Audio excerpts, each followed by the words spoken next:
the last day, we learn about the 10 types of the people, 10 abnormal condition of the mind, the things which we can use with the words, and how the words are very important for us. शब्द हमारे लिए बहुत जरूरी होते हैं और शब्दों का हमारे जीवन में बहुत ज़्यादा इम्पोर्टेंस होता है। तो आज हम फिर जानेंगे किन शब्दों के माध्यम से किस प्रकार हम अपनी लैंग्वेज को डेवलप करते हैं। आज हम सीखेंगे द वन वर्ड सब्स्टिट्यूट्स। शायद कुछ वन वर्ड सब्स्टिट्यूट हमने लास्ट क्लास में लिखे भी थे, और आज हमारे वन वर्ड सब्स्टिट्यूट वो होंगे जिन शब्दों को हम अपनी डेली यूजेज लाइफ में उपयोग करते हैं। तो वन वर्ड का मतलब होता है ऐसे शब्द जिनके एक शब्द के प्रयोग के द्वारा भी हम अपने आंसर्स को प्रिपेयर कर सकते हैं। आज की क्लास स्टार्ट करते हैं। और एक दूसरी सूचना कि अब रेगुलर शाम को लगभग 7 से 7:15 के बीच हम रेगुलर लाइव क्लास लेने के लिए लगभग तैयार हो चुके हैं। कल भी हमने लाइव प्लेटफॉर्म तैयार किया था, कल भी लाइव क्लासेस हम ली थी। क्या आप में से किसी ने लाइव क्लास कल ज्वाइन की थी? कल हमने 3 हेल्पिंग वर्ब को रिव्यू किया था, इज, एम एंड आर। और तीनों हेल्पिंग वर्ब हमारे लिए बहुत इंपॉर्टेंट पैलेस रखती है, एक बहुत महत्वपूर्ण स्थान इनका है। तो कोशिश कीजिए कि लगभग सभी मेंबर्स इवनिंग 7 से 7:15 के बीच रेडी रहें, ताकि हम लाइव क्लासेस का जो एक हमारे लिए बहुत उपयोगी समय होगा वो हम उसका उपयोग कर सकें। ठीक है। अच्छा, लाइव क्लास में एक सबसे बड़ी चीज़ ये होती है कि हमें पता होता है कि ज्वाइन किसने किया है। तो यहाँ ये वाला सिस्टम नहीं, क्योंकि मैंने रेगुलर कई दिनों से देखा है इस चीज़ को कि जो वीडियोस अपलोड किए जा रहे हैं उन वीडियो को आप 2 मिनट के लिए देखते हैं, ओपन करते हैं, ओपन नहीं भी करते हैं तो डायरेक्टली आप कमेंट सेक्शन में कमेंट जाके सेंड कर देते हैं, और आपको लगता है कि सर को ये लगेगा कि हम निश्चित रूप से वीडियो को देख रहे हैं। तो मुझे निश्चित रूप से, और ये ध्यान दीजिएगा कि रेगुलर लाइव क्लास का वर्क आपका कल से चेक होना शुरू हो जाएगा। यानी कि जितने भी लाइव क्लासेस के वर्क आपको दिए जा रहा है वो वर्क रेगुलर कल से चेक होना स्टार्ट हो जाएगा। तो निश्चित रूप से लाइव क्लास को मिस किसी को नहीं करना है, any how condition. What is the time for the temple? 7 to 7:30। तो आप मंदिर में मोबाइल लेके जाइए। What is the time for the online class? 4 to 9 online classes. How many mobiles you have at home? In any mobile you have to open on live class. So the class will be saved in your folder. Open करके उसे आप उसे रख दीजिए, उसे चलने दीजिए। जरूरी नहीं है, क्योंकि आपका अकाउंट ऐड हो जाएगा और उस मोबाइल से ही आपको the last word which we have done, it was the callous, callous, कठोर मतलब यदि कोई भी व्यक्ति कठोरता से काम कर रहा है और ऐसा व्यक्ति है जिसके अंदर बिल्कुल भी रहम नहीं है, तो इसका एक आइडमिक वर्ड बनता है डोंट बी कैलस। शब्द के नीचे लिखिए जहां आपने कैलस लिखा है, आज से आइटम की वर्ब शुरू हो जाएंगे। Don't be callus, CALLOUS, CALLOUS। Callus का मतलब होता है कठोर यानी कि ऐसा व्यक्ति जिसके मन में कोमलता की भावना नहीं होती है, तो हम उसे कहते हैं कैलस। क्या कहा जाता है?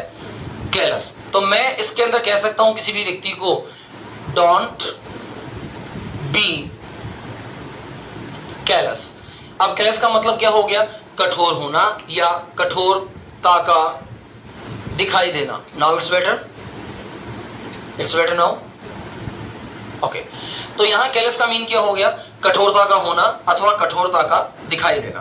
तो जब भी कभी हमें किसी व्यक्ति के अंदर थोड़ी बहुत भी अगर कठोरता दिखाई दे रही है या हमें लग रहा है कि ये बहुत ज्यादा कठोर व्यक्ति है, तो हम उस व्यक्ति को कह सकते हैं डोंट बी कैलस। अब डोंट बी कैलस के साथ हमें एक वर्ड यूज करना होता है प्लीज। यदि वो आपसे बड़ा है, यदि कोई व्यक्ति आपसे बड़ा है तो आप वहां कहेंगे प्लीज डोंट बी कैलस। यानी कि आपको कठोर नहीं बनना है। जैसे मैंने पापा से टूर के लिए पैसे मांगे कि पापा मुझे टूर पे जाना है, तो पापा ने मुझसे कहा कि कोई टूर नहीं जाएगा, क्या मतलब है पैसा बिगाड़ने से। तो मैंने पापा से क्या कहा, पापा प्लीज डोंट बी केयरलेस, यानी कि आपको इतना कठोर बनने की आवश्यकता बिल्कुल नहीं है। कृपया मेरे साथ don't be careless with me. अगर आप झगड़ा कर रहे हैं किसी व्यक्ति से और कोई व्यक्ति है जो आपके परिवार का है और वो बहुत ज्यादा कठोर व्यवहार आपके साथ कर रहा है, बहुत ज्यादा कठोरता उसके मन में आपके प्रति दिखाई दे रही है आपको, तो वहां हम यूज करते हैं डोंट बी केयरलेस। क्या कभी आपके साथ ऐसा हुआ है जब किसी व्यक्ति ने आपके साथ कठोरता का व्यवहार किया हो? मैं कई बार केयरलेस बना हूं, मैंने कई बार अपने बच्चों को यहाँ से आउट कर दिया है, कई बार नहीं आने वाले, नहीं सीखने वाले, रेगुलर क्लासेस को ज्वाइन नहीं करने वाले मैनी स्टूडेंट्स को मैंने क्लास के बाहर से आउट कर दिया कि आई डोंट नीड यू, मुझे तुम्हारी आवश्यकता नहीं है। तो अगर मुझे आवश्यकता नहीं है, इसका मतलब मेरा व्यवहार कैसा हो गया? केयरलेस। मेरा व्यवहार कैसा हो गया? केयरलेस। तो आप रिक्वेस्ट कर सकते हैं, sir please don't be careless. Speak out again. हाँ, एक शब्द मैंने आपको लास्ट क्लास में दिया था, ब्रह्मचारी। ऐसा व्यक्ति जो पूरी जीवन भर ब्रह्मचर्य का पालन करता है, विवाह नहीं करता है, परिवार नहीं बनाता है, ऐसा व्यक्ति ब्रह्मचारी कहलाता है, ब्रह्मचारी कहलाता है। तो ब्रह्मचारी के लिए सेलिबेसी एक वर्ड था जिसका मतलब होता है ब्रह्मचारी व्यक्ति, ब्रह्मचारी व्यक्ति। हमारे भारत के अंदर कई सारे ब्रह्मचारी पाए जाते हैं। There are many celibacies in our India. Speak out again. That's right. Next शब्द लिखिए बदतर होना। बद से बदतर होना, बुरा से बुरा होना।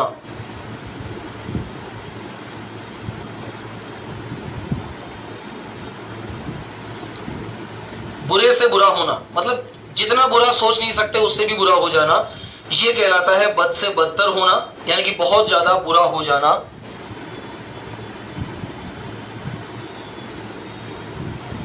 डिटेरियोरेट अच्छा शब्द है, बोलने के अंदर अच्छा है। डिटेरियोरेट स्पेलिंग लिखिए DETERI,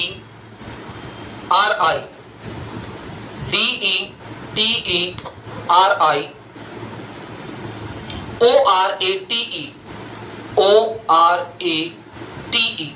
इसका मतलब होता है बदतर होना। इसे ये भी कह सकते हैं बद से बदतर, यानी कि बुरे से बुरा, खराब से खराब होना। तो इसका प्रोनाउंसिएशन क्या होगा? डिटेरियोरेट। इसे क्या कहा जाएगा? डिटेरियोरेट। डिटेरियोरेट। अब डिटेरियोरेट का मतलब हुआ किसी भी स्थिति का अथवा किसी भी कार्य का, किसी भी कंडीशन का बद से बदतर होना, मतलब बुरे से भी बहुत ज्यादा बुरा हो जाना। जैसे आप कहीं बाहर घूमने निकले और अचानक बारिश आ गई, इट इज बैड। आप घूमने निकले, बारिश आ गई, इट इज बैड। लेकिन बारिश के साथ साथ ओले भी गिरने लगे, हिल स्टोन्स भी गिरने लगे। अब क्या हो गया? ये डिटेरियोरेट हो गया। ये क्या हो गया? डिटेरियोरेट। मतलब पहले ही बुरा हुआ और बुरे से और ज्यादा बुरा हो गया। आप किसी फंक्शन में गए और वहां आपकी एक बहुत अच्छी प्रेजेंटेशन होनी थी। अब उस बहुत अच्छी होने वाली प्रेजेंटेशन के अंदर जैसे ही आपका नंबर आया तो आपको लगा कि आप कुछ नर्वस से फील हो रहे हैं, और जैसे ही आप मंच पर गए, मंच पर जाते ही अचानक इलेक्ट्रिसिटी चली जाती है, लाइट चली जाती है, तो अब तो स्थिति बद से भी क्या हो गई? बदतर हो गई। तो मैंने कहा the condition was deteriorate. Speak out again.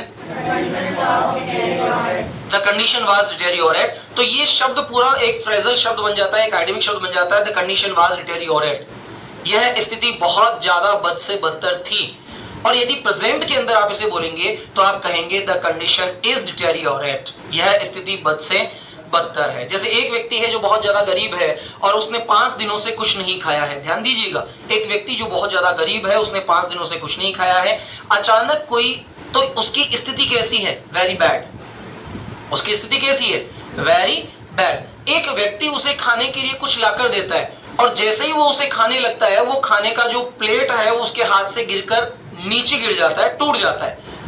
तो अब उसकी स्थिति को हम किस वर्ड के द्वारा, ध्यान दीजिए मैं वन वर्ड सब्स्टिट्यूट बता रहा हूं, तो वन वर्ड सब्स्टिट्यूट का मतलब होता है किसी ऐसी स्थिति के बारे में पूरी लैंग्वेज बोलने के बजाय हम केवल एक शब्द को बोल दें। तो मैंने कहा the condition was deteriorate, speak out again, the condition was deteriorate. इसका मतलब वह स्थिति जो थी वो बद से बदतर हो गई। स्थिति क्या हुई? बद से बदतर हो गई। एक लड़का है जो 10th क्लास का एग्जाम दे रहा है और 10th क्लास में से कुछ भी नहीं आता है, तो बड़ी मुश्किल से वो पढ़कर तैयारी करके याद करके 33.33% बना लेता है और उसे ये विश्वास हो जाता है कि मेरा एडमिशन 11th क्लास में हो जाएगा। तो उसकी स्थिति कैसी है? Very bad. उसकी स्थिति कैसी है? Very bad. लेकिन जब वो 11th क्लास में एडमिशन लेने के लिए जाता है तो उसे मालूम पड़ता है कि गवर्नमेंट ने 45% से नीचे वाले किसी भी व्यक्ति का एडमिशन स्कूल में करने से मना कर दिया है। तो मैंने कहा the situation was deteriorate, speak out again. Okay, next लिखिए जनता का शासन। सभी जानते होंगे इसको कहा जाता है प्रजातंत्र और इंग्लिश में इसे कहा जाता है डेमोक्रेसी। इंग्लिश में क्या कहा जाएगा इसको? डेमोक्रेसी। डेमोक्रेसी मतलब प्रजातंत्र। DEMOCRACY,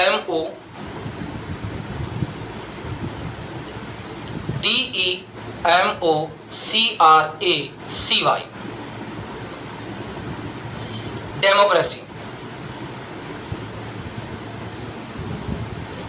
अब डेमोक्रेसी का मतलब क्या हो गया? प्रजातंत्र। अब इसका पूरा वाक्य क्या होगा? जनता का शासन।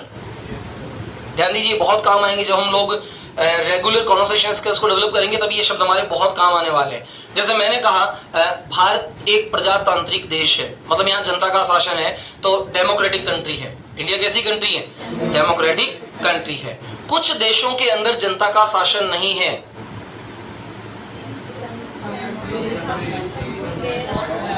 There is no any democracy in some countries. मुझे जनता का शासन पसंद है। कुछ लोग जनता का शासन पसंद नहीं करते हैं। Some people do not like democracy. क्या तुम्हें जनता का शासन पसंद है?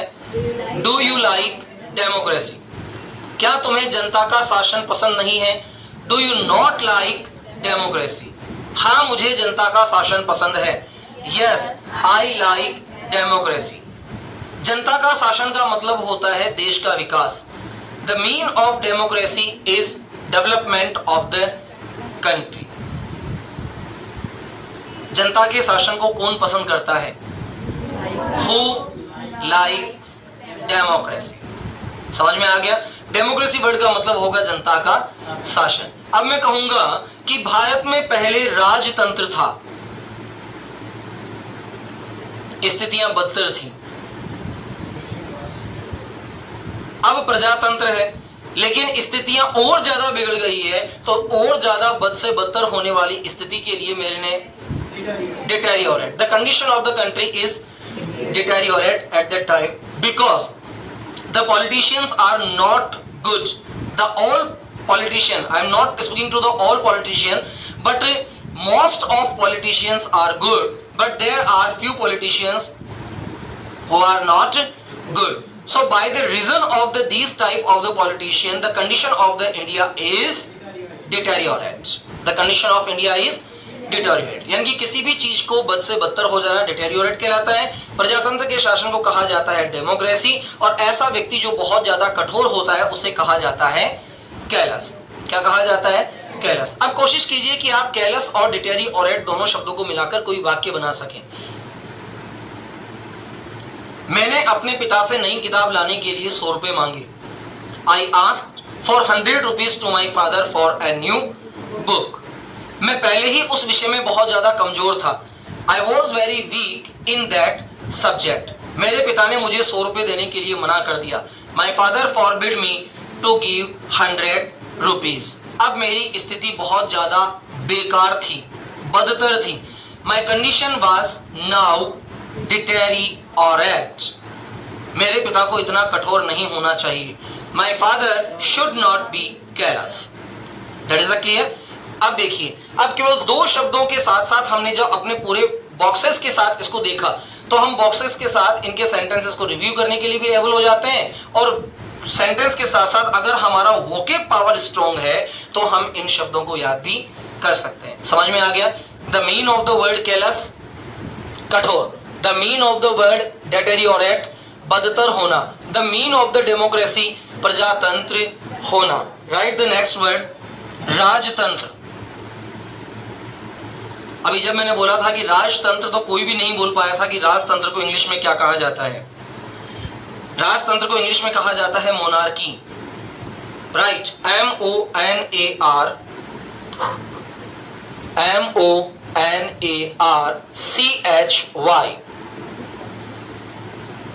मोनार्की। मोनार्की मीन्स राजतंत्र। राजतंत्र मतलब राजा का शासन, राजा का बेटा ही राजा होगा, अन्य कोई राजा नहीं होगा। एक ही परिवार से राजा बनेगा, दूसरा परिवार राजा नहीं बना सकता। तो राजतंत्र का मतलब होता है राजा का जनता के लिए शासन। राजा का जनता के लिए शासन, या राजा का राजा के परिवार के लिए शासन जो होता है, या राजा के परिवार के द्वारा किया जाने वाला जो शासन होता है, वो कहलाता है राजतंत्र। और राजतंत्र को इंग्लिश में कहा जाता है monarchy. Speak out again, monarchy. तो मैंने कहा नेपाल में आज भी राजतंत्र है। There is monarchy in the Nepal. दुनिया के कई ऐसे देश हैं जो राजतंत्र को पसंद करते हैं। There are many countries in the world who like monarchy। मैं राजतंत्र पसंद करता हूं, I like monarchy। मैं राजतंत्र पसंद नहीं करता हूं, I don't like monarchy। क्या तुम राजतंत्र पसंद करते हो? Do you like monarchy? राजतंत्र क्या होता है? What is a monarchy? तो राजतंत्र क्या होता है? Government by one. Government by one. जो गवर्नमेंट होती है वो एक व्यक्ति के द्वारा बनाई जाती है, एक व्यक्ति ही सर्वे सर्वा होता है, ये होता है राजतंत्र। जो राजा ने कह दिया वो सर्वे सर्वा है। राजा ने कह दिया कि इसको मृत्यु दंड दे दिया जाए, हैंग ऑन, लटका दो फांसी पर, तो किसी की हिम्मत नहीं है कि वो उसे बदल सके। लेकिन यदि प्रजातंत्र के अंदर राजा ने कह दिया, प्रजातंत्र के अंदर प्रधानमंत्री जी ने कह दिया, या सुप्रीम कोर्ट ने कह दिया कि इसको फांसी पर लटका दिया जाए, तो भी उसे फांसी पर तब तक नहीं लटकाया जाएगा जब तक कि वो अपने बचने के सारे इरादे या सारी जितनी भी उसकी टेक्निक से खत्म ना हो जाए। जैसे यदि जिसको फांसी का आदेश दिया गया है वो छोटा है तो उसको फांसी नहीं होगी। यदि मर्सी पिटिशन उसे मिल जाता है, अब मर्सी पिटिशन क्या होता है? मर्सी पिटिशन क्या होता है? मर्सी पिटिशन का मतलब होता है कि जिस व्यक्ति के साथ ये घटना हुई है उस व्यक्ति के परिवार के लोग अगर ये लिख के देते हैं तो हम इसे क्षमादान करते हैं, तो फिर उसे फांसी नहीं होगी। एक मर्सी पिटिशन होती है कि यदि राष्ट्रपति अगर किसी भी व्यक्ति की फांसी को रोकना चाहे तो वो किसी भी व्यक्ति के मृत्यु दंड को आजीवन कारावास में परिवर्तित कर सकता है। तो अब देखिए, यहां किसी व्यक्ति को मिलने वाली थी फांसी, हैंग ऑन। उसने राष्ट्रपति जी से दया याचना की, मर्सी पिटिशन दायर किया कि साहब मैं गलती से मेरे साथ ऐसा हो गया और मैं अपने जीवन में ऐसा कभी नहीं करूंगा, या मेरे पीछे कई सारे ऐसे लोग हैं जो मेरे उस व्यक्ति के मरने के बाद बहुत सारा इफेक्टिव कंडीशन होगा। तो राष्ट्रपति क्या करते हैं कि उसकी दया याचिका पर मनन करते हैं। वो देखते हैं कि वास्तव में यार इससे कुछ अनजाने में तो नहीं हो गया, तो फिर वो उसको जीवन दान दे देते हैं, क्षमा दान दे देते हैं, और उस व्यक्ति की फांसी कैंसिल कर दी जाती है। जबकि मोनार्की में ऐसा नहीं होता। The means of the monarchy कि राजतंत्र में ऐसा होना ही नहीं है, ऐसा नहीं होगा। राजा ने कह दिया फांसी, लटका दो। राजा ये भी कह सकता है कि इसका सिर काट दिया जाए, तो काटना पड़ेगा, क्योंकि राजतंत्र का मतलब हो गया राजा के द्वारा चलाया जाने वाला तंत्र। तो वहां हम यूज क्या लेंगे? मोनार्की। मोनार्की का मतलब हो गया राजतंत्र, और प्रजातंत्र का मतलब हो गया डेमोक्रेसी। अब ध्यान दीजिए, कई सारे लोग हैं जिनको ये तो पता है कि डेमोक्रेसी का मतलब प्रजातंत्र होता है, लेकिन बहुत सारे बच्चे ऐसे हैं जिनको पता नहीं होता है कि राजतंत्र को क्या कहा जाएगा।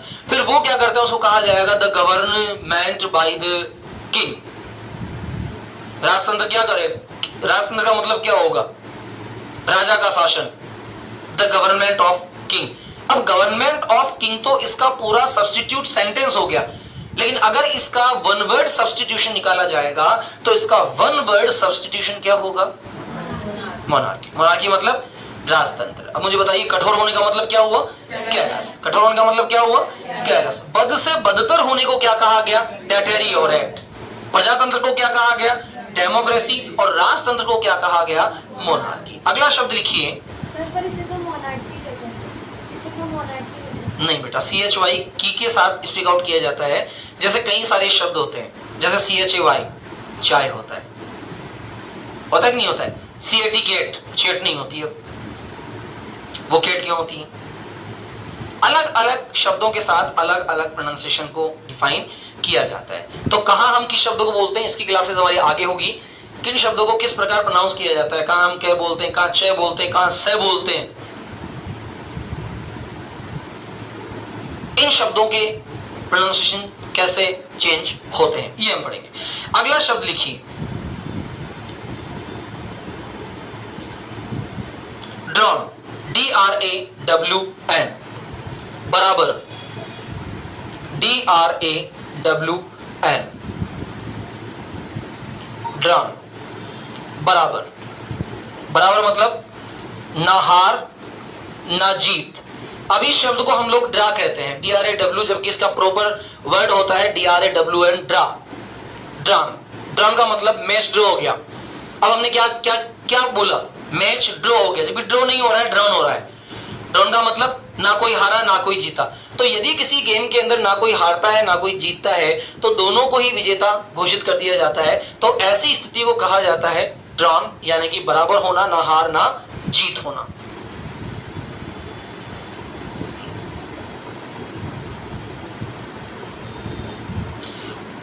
महामारी, अभी कोविड के अंदर बहुत ज्यादा, कोविड एक महामारी थी ना।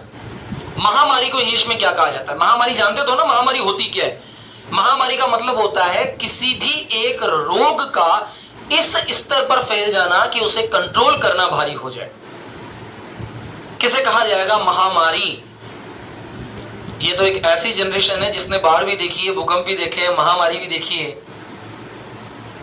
2 साल तक लगातार आपने इस कंडीशन को झेला है, देखा है। देखा है ना, कोविड-19 को देखा है, सबने देखा है। कितने लोग मारे गए, कितने लोग डर से मर गए।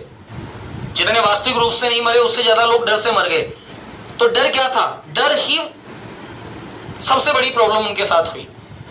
अब महामारी को इंग्लिश में क्या कहा जाएगा? ध्यान दीजिए, आपको याद है, आपके माइंड में किसी कोने में अटका हुआ है शब्द ये कि महामारी। महामारी मतलब किसी भी रोग का इतना ज्यादा फैल जाना। जैसे एक समय था जो भारत के अंदर महामारी के रूप में फैला था, प्लेग।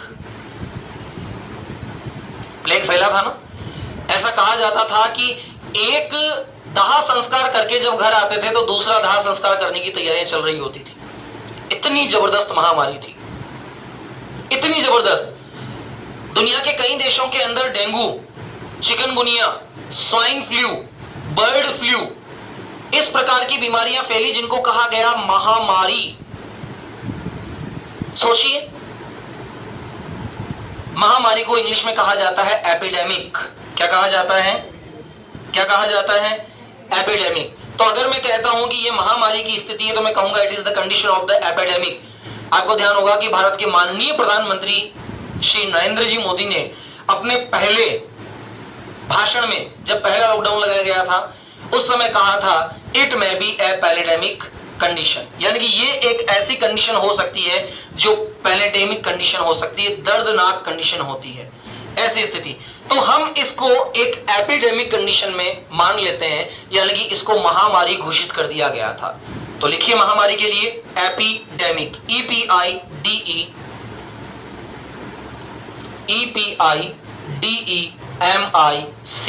एपिडेमिक। एपिडेमिक, एपिडेमिक का मतलब हमारे पास हो गया महामारी। What is the mean of the epidemic? महामारी। महामारी मतलब किसी रोग का इतना ज्यादा फैल जाना कि उसे कंट्रोल करना गवर्नमेंट के लिए, अब गवर्नमेंट कैसी भी हो, चाहे मोनार्की हो चाहे डेमोक्रेसी। पेंडेमिक, देखो पैलेडेमिक कंडीशन होती है दर्दनाक स्थिति, दर्दनाक स्थिति जो कि पैनिक हो। कैसी हो?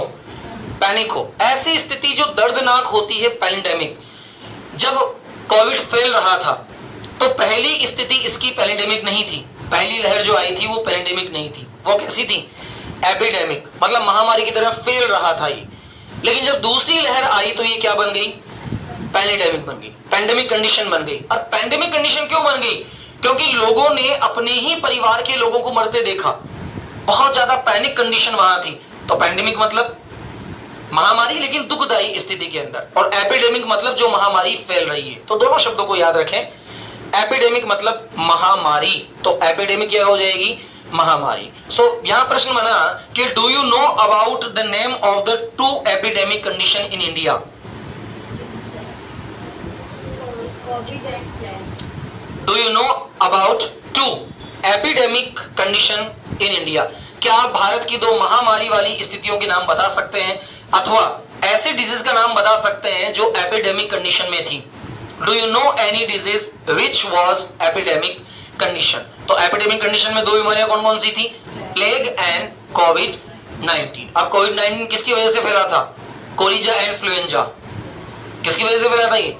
कोलिजा एंड इन्फ्लुएंजा। और ये वुहान में स्टार्ट हुआ था, ऐसा माना जाता है कि वुहान में स्टार्ट हुआ था। और ये कोविड-19 वायरस जो था ये इतना जबरदस्त वायरस था कि ये according to the climate and nature अपने आप को बदल देता था। और ऐसा कहा जाता है कि वायरस को नष्ट नहीं किया जाता है, वायरस कभी नष्ट नहीं होता है। वायरस क्या करता है? एक रूप से दूसरे रूप में बदल जाता है, या तो ये अपने आप को मजबूत कर लेता है या ये कमजोर होकर स्वतः ही खत्म हो जाता है। उसके बाद कोविड-19 के वैक्सीनेशन आए थे। अब वैक्सीनेशन क्या होते हैं? वैक्सीनेशन का मतलब होता है टीकाकरण। वैक्सीनेशन का मतलब क्या होता है? टीकाकरण। अब टीकाकरण में क्या होता है? जो बीमारी है उसी के बैक्टीरिया या उसी के वायरस को आपकी बॉडी में डाल दिया जाता है। ऐसी स्थिति के अंदर जब वो बिल्कुल साइलेंट मोड पे होते हैं, अब जब वो आपकी बॉडी में चले जाते हैं, उनकी आंख खुलती है तो उनको लगता है कि ये उनका घर है, तो वे अपने घर को नुकसान नहीं पहुंचाते। उनको क्या लगता है कि ये उनका घर है और वो अपने घर को नुकसान नहीं पहुंचाते। तो लेकिन जब उनके जैसा दिखने वाला दूसरा वायरस आपकी बॉडी में आता है तो वो उसको अपना दुश्मन मान लेते हैं और उसको मारने की कोशिश करते हैं। मतलब भाई को भाई से लड़ाने की क्रिया कहलाती है वैक्सीनेशन। क्या कहलाती है? अपने ही लोगों को अपने ही लोगों से लड़ा दो, ये वैक्सीनेशन कहलाती है। क्योंकि वो बैक्टीरिया, वो वायरस जो है वो हमारी बॉडी में पहले से मौजूद है, तो उनको पता लगता है कि भाई यार ये मेरा घर है बस। अब मेरे घर में दूसरा व्यक्ति आ जाए तो कैसे आ जाए? जैसे पोलियो की बूंद पिलाई जाती है, उस पोलियो की बूंद में, पोलियो वैक्सीनेशन के अंदर, पोलियो ड्रॉप के अंदर पोलियो के ही वायरस होते हैं जो 2 बूंद जिंदगी की पिलाई जाती है। हेपेटाइटिस बी का टीका लगता है, तो उस टीके में क्या होते हैं? वही बैक्टीरियाज होते हैं, वही वायरस होते हैं जो आपकी बॉडी में जाकर आपके बन जाते हैं, अपने बन जाते हैं।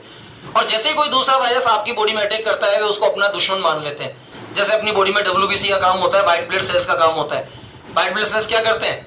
एंटीबॉडी तो बनाते ही है, एंटीबॉडी बनाते हैं। जैसे कोई दूसरा वायरस आता है ये उसको मारना शुरू कर देते हैं, तो हमारी बॉडी सेफ हो जाती है। लेकिन अगर दूसरा वायरस ज्यादा ताकतवर होता है तो वो अपनी बॉडी के वायरस को मार देता है, अपनी बॉडी के गुड वायरस को मार देता है, तो फिर हम क्या हो जाते हैं? बीमार हो जाते हैं। तो बहुत सारा मंथन चला था और इसके बारे में कई सारी किंवदंतियां भी फैली थी, कई लोगों ने इसके बारे में कई अफवाहें भी फैलाई थी, नहीं लगाना, लगाना, नहीं लगाना।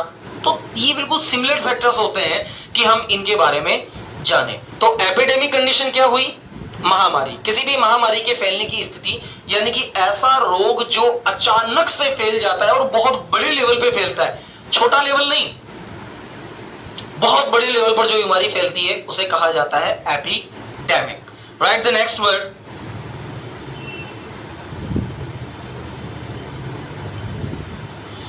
अचानक से दिया गया भाषण,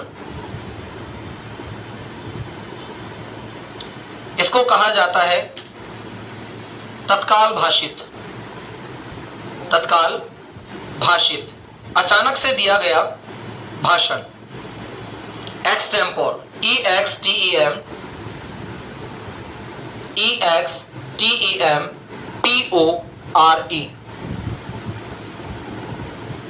एक्सटेम्पोर।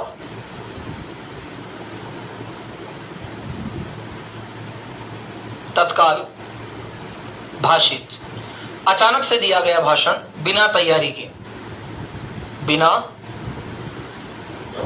तैयारी के दिया गया भाषण। अब जो बिना तैयारी के दिया गया भाषण है वो क्या कहलाएगा? क्या कहलाएगा? एक्सटेम्पोर। क्या कहलाएगा? एक्सटेम्पोर। तो एक्सटेम्पोर का मतलब हो गया बिना तैयारी के दिया गया भाषण। मान लेते हैं आप किसी मीटिंग में बैठे हैं और मीटिंग में बैठने के बाद आपको अचानक कह दिया जाए कि उठिए मिस्टर प्रिंस या उठिए मिस्टर आदित्य। आज प्रिंस नहीं आएगा, प्रिंस तो यहाँ है ना। उठिए मिस्टर प्रिंस, आपको एक स्पीच देना है on the education system of India. अब आप एजुकेशन सिस्टम ऑफ इंडिया पर जब स्पीच देंगे तो या तो आपको पहले से तैयारी करनी पड़ेगी, लेकिन अगर आपने उस भाषण की तैयारी नहीं की है लेकिन फिर भी आपने बहुत अच्छा भाषण दिया तो आपका भाषण क्या कहलाएगा? एक्सटेम्पोर। क्या कहलाएगा? एक्सटेम्पोर। समझ में आ गया? नेक्स्ट लिखिए शिष्टाचार। शिष्टाचार को तौर तरीके कहा जाता है, तौर तरीकों का होना। क्या कहा जाता है शिष्टाचार को? शिष्टाचार को इंग्लिश में क्या कहा जाएगा? Very good, etiquette. ATIQUE, ETIQUE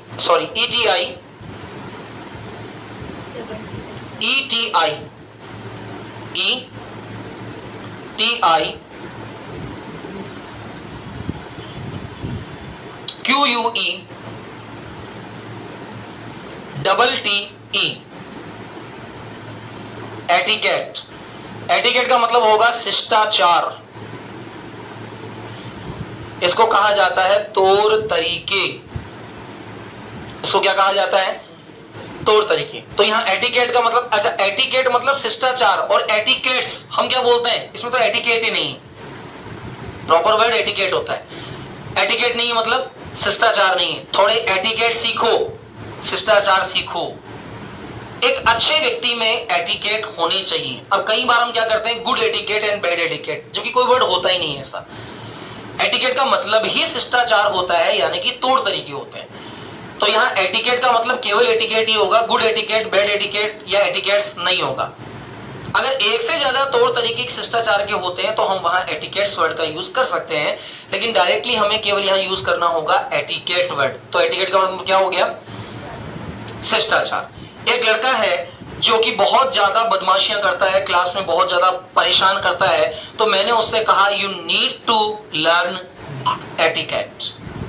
you need to learn etiquette. आपको एटिकेट सीखने की आवश्यकता है, यानी कि क्लास में कैसे रहा जाता है इसका तौर तरीका। तो एटिकेट शब्द प्रत्येक क्षेत्र में अलग अलग हो सकता है। एटिकेट शब्द अलग अलग जगहों पर अलग अलग तरीके से उपयोग में लाया जा सकता है। जैसे कोई व्यक्ति खाना खा रहा है और खाना खाते समय वो विशेष प्रकार की तेज आवाज कर रहा है, तो मैं कहूंगा कि इसे खाने का एटिकेट नहीं है, मतलब खाने का शिष्ट आचार नहीं है। अब शिष्ट आचार का मतलब होता है शिष्ट आचरण। शिष्ट का मतलब होता है जेन्युइन। शिष्ट का मतलब होता है एक ऐसी कंडीशन जो कि लोगों को अच्छी लगती है। तो शिष्ट आचरण को ही कहा जाता है शिष्ट आचार, यानी कि शिष्टाचार। अब शिष्टाचार को इंग्लिश में कहा गया एटिकेट। तो मैंने कहा कि मेरी क्लास के किसी भी लड़के में खाने का एटिकेट नहीं है, मतलब उनमें ऐसा शिष्ट आचरण नहीं है जो तरीके से बैठकर भोजन कैसे किया जाता है ये करे। एक व्यक्ति है जो मेरे घर पे खाना खाने आता है और वो शूज पहनकर खाना खाने बैठ जाता है, तो मैंने कहा you need to learn the etiquettes before. तुम्हें पहले शिष्टाचार सीखने की आवश्यकता है। एक व्यक्ति है जो मुझसे, एक लड़का है जो मुझसे छोटा है और मुझसे पूछ रहा है क्या कर रहा है यार, तो मुझे लगा कि यार ये इसका आचरण शिष्ट नहीं है, इसका आचरण अच्छा नहीं। तो मैंने कहा do you have any etiquette, क्या तुम में शिष्टाचार है या नहीं है? तुम मुझसे किस तरह से बात कर रहे हो? You need to learn etiquettes, तुम्हें शिष्टाचारों को सीखने की आवश्यकता है। तो एटिकेट का मतलब क्या हो गया? शिष्टाचार। आज हमने कितने नए शब्द पढ़े? पहला शब्द क्या हो गया? कैलस। कैलस का मतलब क्या हो गया? कठोर। पिताजी ने 200 रुपए पिकनिक के लिए नहीं दिए तो मैंने क्या कहा? Father please don't be callus, don't be callus. इसके बाद हुआ डिटेरियोरेट। डिटेरियोरेट का मतलब क्या हुआ? किसी भी चीज का बद से बदतर होना। तो जब कोई चीज बुरी से और ज्यादा बुरी हो जाती है तो वो वस्तु या वो कंडीशन या वो घटना कहलाती है डिटेरियोरेट। जैसे कोई व्यक्ति है उसको कुष्ठ रोग हो रहा है और उसको खुजली की बीमारी साथ में हो जाती है, तो ये कंडीशन क्या होगी? डिटेरियोरेट। एक व्यक्ति जिसको बुखार आ रहा है, वो रास्ते से घर आ रहा है, अचानक बारिश हो जाती है, तो ये कंडीशन क्या हो गई? डिटेरियोरेट। एक व्यक्ति है जिसके पाँव में लग रही है और उसको दौड़ना पड़ता है, तो ये कंडीशन क्या हो गई? डिटेरियोरेट हो गई। आपका कल एग्जाम है और आपने दिन भर कुछ नहीं पढ़ा और आपने सोचा कि आज दिन भर सोऊंगा और रात भर पढ़ूंगा। जैसे आप रात को पढ़ने बैठे और पढ़ने बैठने के जस्ट 5 मिनट के बाद इलेक्ट्रिसिटी चली गई, लाइट चली गई, तो आपने क्या कहा? Oh my God, that is condition of the deteriorate. अब इसके बाद है डेमोक्रेसी, मतलब जनता का शासन, लोगों का, लोगों के लिए, लोगों के द्वारा किया जाने वाला शासन क्या कहलाएगा?